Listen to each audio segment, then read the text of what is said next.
Keba Kacha anin Keba Kamara. La baraka bake vele murunta na koranke na programu ngaminke loku janga Paradise Media Matika Keba Kacha afele murunta na koranke bidu ngamin soro jang mfango terle wona kala interview di ma bati ya nabos mfalli fadera te moti mi yalla ko to man ko Gambia ni ko mfalli mo jama ya long teranga FM la lunga do ko radio do ko kuma so do mol nata moy ko tanke din blando ka fondament Star FM anin la jamal mi yalla ko mfalli do ko je funding killa mamman ko fana manke moti mi yalla ko to nukun taje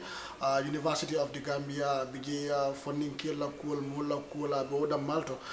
kamunta anata Gambia bula atata karamola atata Angleterre bango kantu malamin atata karamola sain karamo nyim banta murta nan ko tanke nata kibaro so do kabe do kola University of the Gambia ko tanke butum malon faabe murna na radio to wani television do kola askeno o besenela ni kacha kumasta mfalli ndafake nimbara bake e wato minta kada ka danku Keba Kachala butum malon ko Keba Kacha malon fo futu makamut Keba abaraka bake kete je kontano ni sewoti you know kana kakafi majam programme to comme yaita ni nyame ndeni metale you know wontem biti kabir wata minan benu Taranga FM radio wata minan ka news keninge you know nga kujamal le dati nyo so wayat na fam bulo mutata nyama biri en kumaninu nkumata ko asake nyama fansi tanga dan ko Keba la you know because yalane you know imu mo kendelde and the program fanang is really good. I've been following it online kala moy ka ye program content dal kana kajam ni molko falli mo jama biji malonga dindiya anin karama yake da foi so fo mo abaraka ba ke Keba you know ba fulo dem to woldo mo bodulati ndemu nyomi koleti ngalo jarankol you know ndormu jarankol alfaredi I'm originally from Nyomi Jokadu bari ndolbe siring welingarale kombo welingara kombo not ante na dindiya beke wala to you know karola nga ntara dulal men to mu sunju baliyalo be sekti nga banjuli ninke narata St. Augustine Senior Secondary School and then University of the Gambia damenti ala ko nga political science karanje ninata karala fala karola dungo ke London le University of Westminster nga communication policy la karangoto ko men bedendi kibaro ni chokinyolo Kenya la satul men bedendi ala ani wasifa so bawondela experience my practical experience my profession do ko fanala adikita kibatani kibatinja karola anduna background education background is in politics so ngaje ko abe kumala le ninga kuke ninga kukara melon ko abe nyin kufuloltem so wala dina you know I did communication policy so ngo ke London le andum murtanang you know lokundandan commando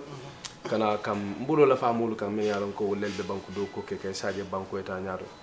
so atara nata ñine mum falliti karawani dindiya karo sain kabiye communication policy ninke wala nga kibar janjang ni aussi wala kam te wala kala Angleterre sa ngi nata bara kam te imunta University of the Gambia do ko wala fo radi ko be nyaade la television ko fo be la fakka do ko wala frank yeah absolutely you know ndon mo dindi wala you know so any opportunity may have fan samana ni silo wala ndanye dorom koko yalon ko jigira kon sakeno you know msenda dunje ni ala kibatani kibaje nyaw karola mo sa fanka alhamdulillah mo jamali lonni wal men siada sanji seydi sila mbake kam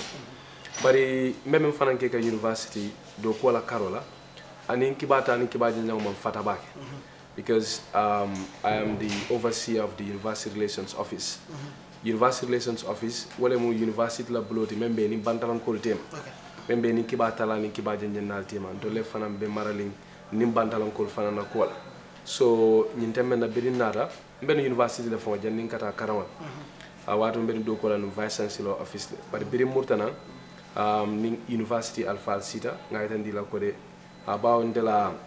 londo ni karama be ñin karola mbela flale pour yem faydula to menni na karawani na londo ta so yem sambaje nin ko mu you know mambo kibata ni kibaje don kono mu melaki mbe university law karola bari hani bi fanan you know aben hamoto pour ka murnan kibata ni kibaje don karola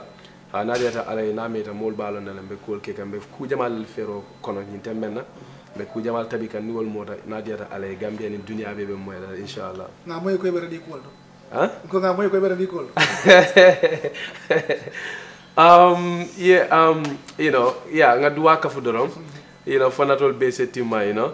ni wol be timmata you know askeno yalande ko kube jata mo kumbala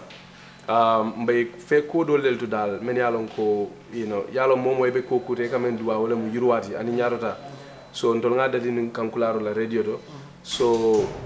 be ku janne haynan kan you know so andum be katu dama be ke kan inshallah na diata alaye you know wote mo kumbala nyata ila lo no warta na radio bongo television kulto kamta mamme Supreme Islamic Council itol ko itol lafila ahmadiyya fansum television o soto mala itla lo no yemina mira wata fo dino enyante fansum radio ni fansum television o soto itla karama yemina dilawo Keba baraka bake boys nyininkaro kumata bake ngamira you know like ntela miroto based on my personal opinion ntaman tanaje woto you know ntaman tanaje because you know momo ninko democracy you know Gambia mo democracy bankoledi and according to our constitution we are a secular state wodu yeme itandi wala muko banko sambanya dino manyanna ka dunje you know what I mean ninko mum bele kanyanta man sakunda la ni banko tanya mo be nyante fanjela je so ning ahmadi ali aje ko to lafa ke fansu radio sor ke fansu radio television bundalo nteman tanaje je so ndawan tanaje je ntela miro ntangaje wala nyaama anyanda kala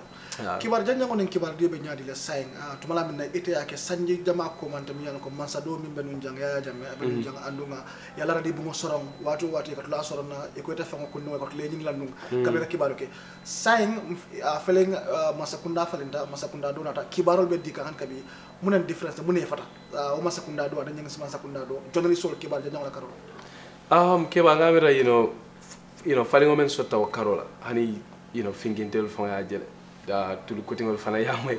nin saake o nyama because ite ala ne wato men antol benu taranga fm you know a koleata num baki you know alhamdulillah na manante muta bari ala ne you know wato wati kanale nu na radio rebu ka fama je memu NILT ananyo mo sifal you know wato do yamoy ko la fake arrestle wo silo damma fon you know man ko laka you know mo bondano you know so saying alhamdulillah moli fansore mol be foreya kono kiba talani kiba jinnalu ka fen jamal safeno ka ku jamal fanam fo men yalon ko ita hanya ko wol dol fo na kunu mansa kunda so ngamira falingo sorta bakele bar hanibi ko suwase bori nyaanya fo sala fayero so mbe sasiro kila mansa kunda la police katola fa o karola hani bi you know GPU ani moko tamen kama man kibata ya sute ko hani bi luwa dol bejele men yalon ko wolo dun se kibata la ni kibaje na la do ko kolyandino so maybe man sakunda fananse wo karo jibe ya jibe be dula fanandino la nyamen kibata la ni kibaje ani banko dingol be sako because kibata la ni kibaje nalu e ka kumota men bu wolle banko dingol so ni wol fanam me fan sotono fo kumo la karola foro la karola kibaro karola abakela kolyade bani ya jibe kunu masakunda ne bita e fon bal lako falima be je so nsi ala tentu ko kam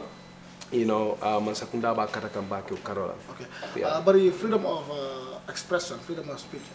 kamunta foni masakunda fane bo jikane wala promol ka femfo ila tamin na yemin je ya fo atara silante kan kamunta ini modo be ndo ko la albe University of the Gambia Dr. Ismaila Cissé ni wat ni ko na ko fo kam bake di kay fenna fo ya moto wala sama police station to malong ni tabe ya marso la wala ni tabe kuma fola ko to mo be kala o ko this moment for no this is in my personal capacity as an individual it has nothing to do with my position at the UTG in my capacity overseer of the relationship university relations nta kundi wala miroro ni manke university la fo kuma ta manke university lo nyaade ni koro ndengaje nyamen wala muko Dr. Cissé la muto dum kule melon ko nte fe manjara you know because ni ko university lecturer karandal lel muyti londitiol lel muy andata kamen karandi wala mu politico so nin ko bo nyama nin kulke da banko kan ni mala fika banko dingol filini ngamra kibata la ni kibaje nyanda tala menu ka wala lu molti men londo so cold so na fahamro de ko wala na voice ci patata kan ka nyininka politico ko kenyala economic la ko wana nyem fensiva so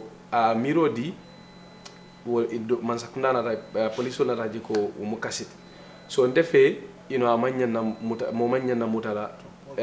il faut kumo la Gambia banko kam sako ning atara ye memfo amanke fenti men se fitna wulindino because yalong freedom of speech fanan amesiata ko nyaadi luwa fa amesiata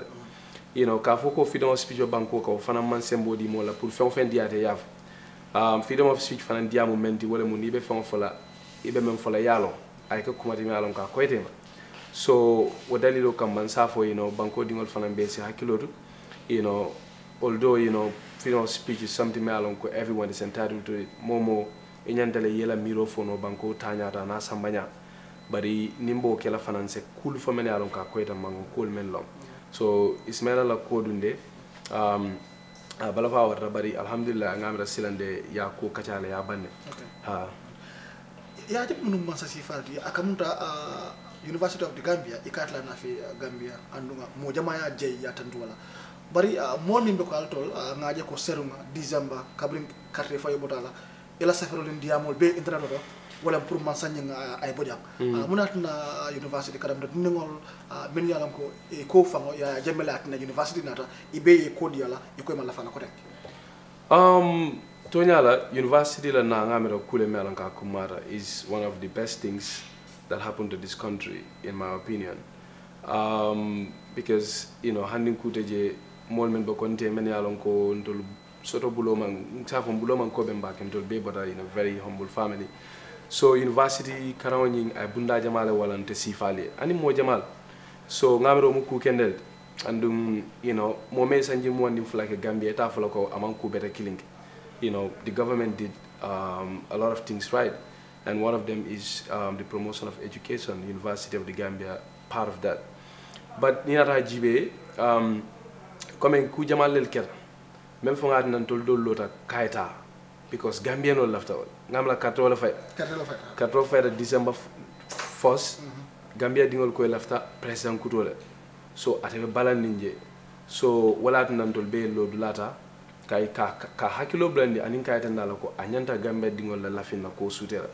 katu man sakunda te fendi banko dingol ko kom so wala tina Gambia dingol ko lafta men na mobe lota kaje ko de welo wala tina no mobe lota kaje ko de baje andi te funga lon ko ku jamal le keta men yalon ko amang molu ko mutabaki amang molu jusula ala man sakunda la baroldo wala tina fam fo molu ko sile lafta falingol iten inte yalon kibatala ni kibajenal be men kono no politician be men kono yuwa fanan seta koma ku jamal beje men yalon ko e mantara ke ku kan andi mantara silo kanu wo dalilu atna num fam famol ko e pasile lafta mo kutolla bira balanda wala atna mo be bulta nan sembo kafunyo ma pour ka bon okay university ni say mun ko ya kulle be kan amamme alla modol bije la dondol ko ta aliye buletata bari university ni han kabi ngalan ko problem mol dol bije min yalan ko han kabi abe University of the Gambia gamel karam ba malon fo isafo no mole mi yalan ko ni nyam masakunda ya lafa o kan university ni be kala university kendet isafo comme fanna ko demal Gambia university fana ning barada kolle comme ni na jibe ka lecturer quality dingol soto jama ka ke problème odi yeah i jamalel beje men yalon ko ni la PhD dol beje professor len mudi par university ke so ko simunela wala mu ye a professor jama soto na docteur jama dol beje ko men katne bu ke ngoti no janna wala mu joti ananyam fensifa ko ton so wadalilo kama me ma sakunda o karo fana jibe ene university be nyo sembenten no la nyame bari wo kole al kola karandi wala fana la bu ko ni wasifal university nyatum kol ba kata kambage ni tara university bi iba jala do ku jamal be ke hani na kanifin campus ibe bu njangol lo hanje na faraba campus fana they have started construction e lo rodat le pour ka university la korda ba nyin lo damente alon ko na ku fatam bebe sound na world University of the Gambia be tanlaje ni dara birka ba fanan ibe loro fanan ke kanje o bedi ay tandile ko jirwani nyata ko be soto kanne University of the Gambia ngamra demande ni ngata ta nyo fe demande be nga ji lamen na mba jela de nyato inshallah monin kabo University of the Gambia karam ni jamal ni manjana ka fo wuli nan wala min siata wote sa ni be bota University of the Gambia fo jama Gambia e be kan do ko sokno Gambia jande ma kanta fram ko tin yalla ko mo nyanda ka jibe ye karam fo university yeji hanka be siring e man do ko soto fo be kering Gambia yeah be kering like you know dogo soto balia is everywhere han America you know ila employment rate fana be jere so bari you know university karawna famenti wala muko ni mansakunda man do ko lema man do ko soto blado ita fo nyanta ku keno la le men se ita fo ma ko eno you understand entala miro mo wala you know so need up to that level I think you know you should be able to get into something that would you know membe fo na fal yaje jannim be interview ni ngala nga fo en ko ku jamalel be jamme Gambia ko de soto nya ko le ada man ko le ni wulta you know ini ferol yena yefindi molu kan men yalon ko ise ma ko no ini yeden nyola ale nyomuda askeno itete sula la mo itete sula do ko la mo bul you know ku jamale be je sa keno you know so ko ngaytande nyamen dal you know I think that's the message you know you should be able to rely on yourself you know ning atre man do ko sorono ku ke me alon kase ku bulu no e fajani be ku sotle be mutala yeah nata ide kudinga be president ala wala masakunda yamarla advice to government abe kala mo de kandunga o masakunda do bitana skeno nga woljele mini wol takin defo gamino man la fila nata de be masakunda yamarla be yamarla nyaadile taransilo ngamira you know masakunda de you know ila nyi sanji kingo kono Gambia ja mo safo ko ku jamale be je me alon ko nyabo ba ko sakoni na do fansoro la karo bara hani bi ngamira fanal be je le men alon ko mansakunda se la faro keno karola you know bari ndala miroro ntebe mansakunda ndenga mera mansakunda bundalo nyanta wolel sembenten la ndo kulal ye sembenti andi nyala me alon ko sila do ko ke watre ta sila la kulaje ning atare be menke kan abe semberi lual you know to all kaf me ko you empower institutions ene bandele ni woketa handi muneketa you know kol betandenal misal fe bankol men boko America you know anin tuba banku jamal beje ni aje ko dol te keno la wol blado ila do ko bundal ye wolle sembentu yandi ke sembentu yandi kaytandi la ko de nyina mo ila do ko de andi yemol ke de menan ko nyanta ise ye do ko nyillo isa samano ibadale if you empower them you know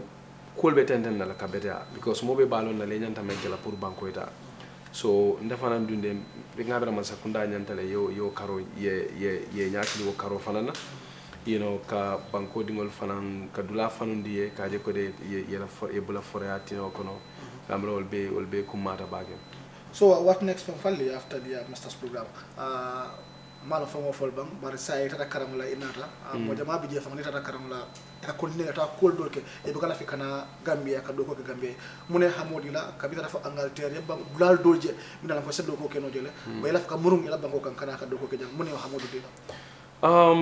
to nyala you know dolbe ye ni wolta hol bukana but yalo mobe ni ila plan sol mobe na la fero mobe na hamo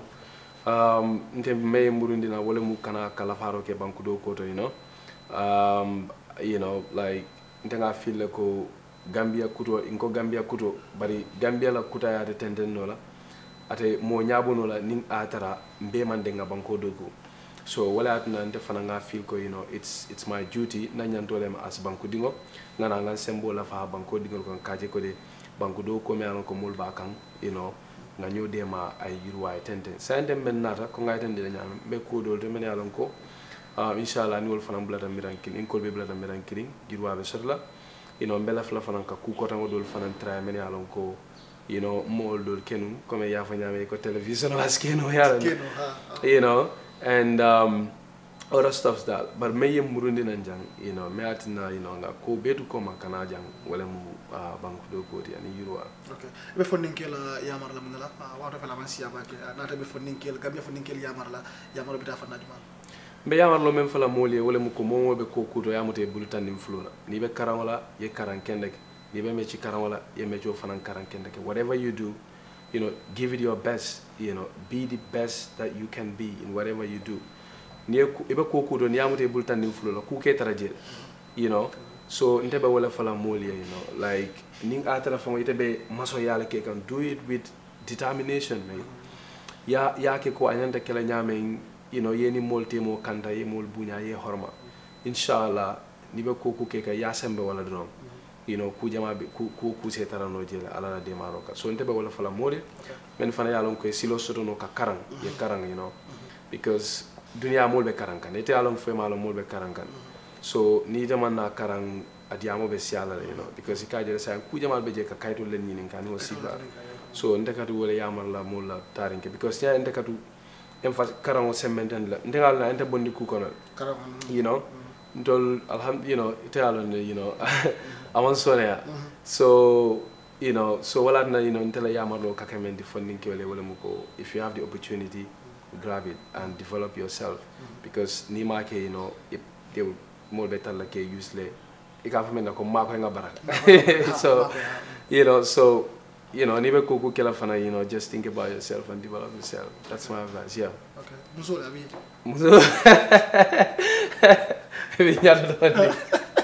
muso man nako no ala baraka atle nga falli fadara ya mele ni ma kuma jama kacha karamo masakunda sambanya university ya ni kujamala na mini kacha ako fana ni fero nata mi yalon ko askeno ni ko be bla ramra kilinga mo jama e jele kalje kaltantu ale wato min da kala mo keba kacha ko tinga ako muso be so ko